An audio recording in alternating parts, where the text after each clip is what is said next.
तपाईहरुले preview video हेरिसक्नु भएको छ एकदमै भइहाल्छ र सजिलो पनि छ तर तपाईले यो भिडियो पुरा हेर्नु भएन भने स्टेपहरु मिस गर्नुहुन्छ र अलि गाह्रो पनि लाग्न सक्छ त्यसको लागि तपाई क्यापकटमा जानुहोस् र न्यू प्रोजेक्टमा क्लिक गरेर आफ्नो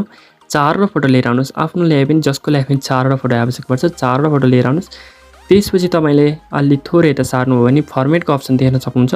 फर्मेटमा क्लिक गर्नुहोस् र 16:9 रेशियो सिलेक्ट गर्नुहोस् त्यसपछि तपाईको अघिल्लो फोटो फर्स्ट फोटोलाई क्लिक गर्नुहोस् फर्स्ट फोटोलाई क्लिक गरिसकेपछि त्यसलाई रोटेट गर्नुहोस् हामीले रोटेट गर्नुपर्ने हुन्छ सबै फोटोलाई रोटेट गर्नुपर्ने हुन्छ चारवटै फोटोलाई रोटेट गर्नुहोस् पालै पालो हेर्न सक्नुहुन्छ मैले यसलाई पनि गरिसके यसरी नै सबै फोटोलाई रोटेट गर्नुहोस् रोटेट गरेपछि पछि राम्रो बन्छ रोटेट भइसकेपछि तपाईले अब टाइम मिलाउनु पर्ने हुन्छ सुरुको फोटोमा क्लिक गर्नुहोस् र सुरुको फोटोलाई बनाउनु पर्ने हुन्छ 1.3 सेकेन्ड 1.3 सेकेन्ड बनाउनुहोस् र सेकेन्ड फोटोलाई क्लिक गर्नुहोस् र यसलाई चाहिँ एक्ज्याक्ट 4 सेकेन्डको बनाउनु पर्ने हुन्छ 4 सेकेन्डको बनाउनुहोस् यसलाई चाहिँ र हाम्रो थर्डको फोटोलाई चाहिँ 5.1 सेकेन्डको बनाउनु पर्ने हुन्छ 5.1 सेकेन्डको बनाउनुहोस् 5.1 सेकेन्डको बनाउनुहोस् यसलाई चाहिँ ट्याक्क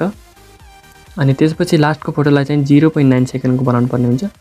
0.9 सेकेन्डको बनाउनुहोस् हेर्न सक्नुहुन्छ 0.9 सेकेन्ड भइसकेको छ त्यसपछि अब हामीले यसमा लगाउनु पर्ने हुन्छ एनिमेसन लगाउनको लागि सुरुको फोटोमा क्लिक गर्नुहोस् र एनिमेसन लेखेको छ तल एनिमेसनमा क्लिक गर्नुहोस् र कम्बो लेखेको छ कम्बोमा क्लिक गरेर यता सार्नुहोस् यता सारिसकेपछि तपाईले देख्न सक्नुहुन्छ यहाँ अझै थोरै यता सार्नुपर्ने हुन्छ यहाँ देख्न सक्नुहुन्छ बाइसेक्ट 2 लेखेको छ त्यसमा क्लिक गर्नुहोस् त्यसपछि सेकेन्ड फोटोमा क्लिक गर्नुहोस् र यसलाई चाहिँ पेन्डुलम 1 लगाउनुहोस् यसरी नै तपाईको अब जतिवटा फोटो छन् तीनटा फोटो छन् तिनीहरुमा पेन्डुलम 1 लगाउनु पर्ने हुन्छ सुरुको फोटोमा बाइसेक्ट 2 र पछाडीको तीनटा फोटोमा पेन्डुलम 1 लगाउनुहोस् सबै फोटोमा भइहाल्छ एनिमेसनको काम अब त्यसपछि हामीले इफेक्ट लगाउनु पर्ने हुन्छ इफेक्टमा क्लिक गर्नुहोस् इफेक्टमा क्लिक गरेर भिडियो इफेक्टमा क्लिक गर्नुहोस् भिडियो इफेक्टमा क्लिक गरिसकेपछि यहाँ तपाईले देख्न सक्नुहुन्छ ट्रेन्डिङमा हैन तपाई जानुपर्ने हुन्छ लभ लेखेको ठाउँमा जानुहोस् लभमा क्लिक गर्नुहोस् र व्हाइट हार्ट्स देख्न सक्नुहुन्छ त्यसमा क्लिक गर्नुहोस् र तपाईलाई जुन हार्ट मन पर्छ त्यही लगाउन सक्नुहुन्छ तर व्हाइट हार्ट्स राम्रो देखिन्छ त्यही भएर तपाईको फोटो अनुसार मिलाएर लगाउनुहोस् कुन राम्रो देखिन्छ यसमा त व्हाइट पनि राम्रो देखिएको छैन त्यही पनि व्हाइट हार्ट्स राम्रो हुन्छ धेरै फोटोमा त्यही भएर मैले व्हाइट हार्ट्स भनेको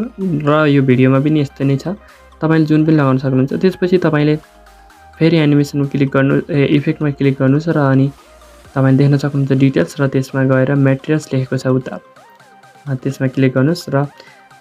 अरुको फोटोमा तीनटा फोटोमा लगाउनु पर्ने हुन्छ यसैलाई अब यहाँ क्लिक गरेर कपी गर्नुस् कपी गरेर ठ्याक्क त फोटो अनुसार मिलाउनुस्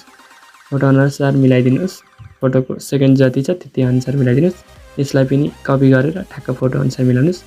अब हाम्रो इफेक्ट पनि लगभग लागिसकेको छ इफेक्ट लागिसक्यो भन्नाले अझ एउटा इफेक्ट लगाउनुस् राम्रो देखिन्छ त्यो इफेक्ट चाहिँ रहेको छ हाम्रो वाटरमार्क हटाइदिनुस् क्यापकटको हाम्रो हैन क्यापकटको त्यसपछि इफेक्टमा क्लिक गर्नुस् र क्यामेरा सेक लेखेको छ बेसिकमा हुन्छ क्यामेरा सेक लेखेको छ त्यसमा क्लिक गर्नुस् र यो चाहिँ सुरुको फोटोमा मात्र लगाउनु पर्ने हुन्छ राम्रो देखिन्छ अलि च्याप राम्रो देखिन्छ हेर्न सक्नुहुन्छ हाम्रो भिडियो लगभग अब रेडी भइसकेको छ लगभग रेडी नै भइसकेको छ अब एक्सपोर्ट गर्नुहोस्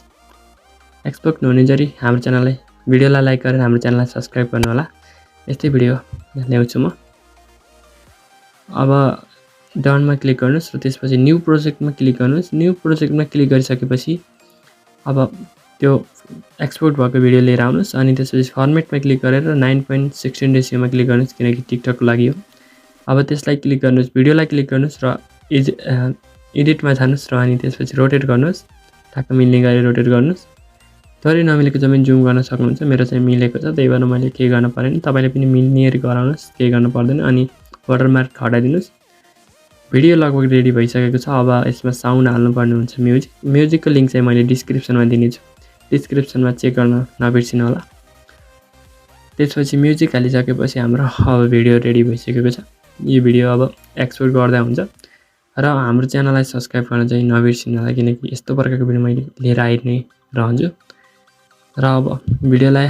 एक्सपोर्ट गर्न सक्नुहुन्छ अब आजको लागि भिडियो यति नै भन्न पर्यो अब बाइ बाइ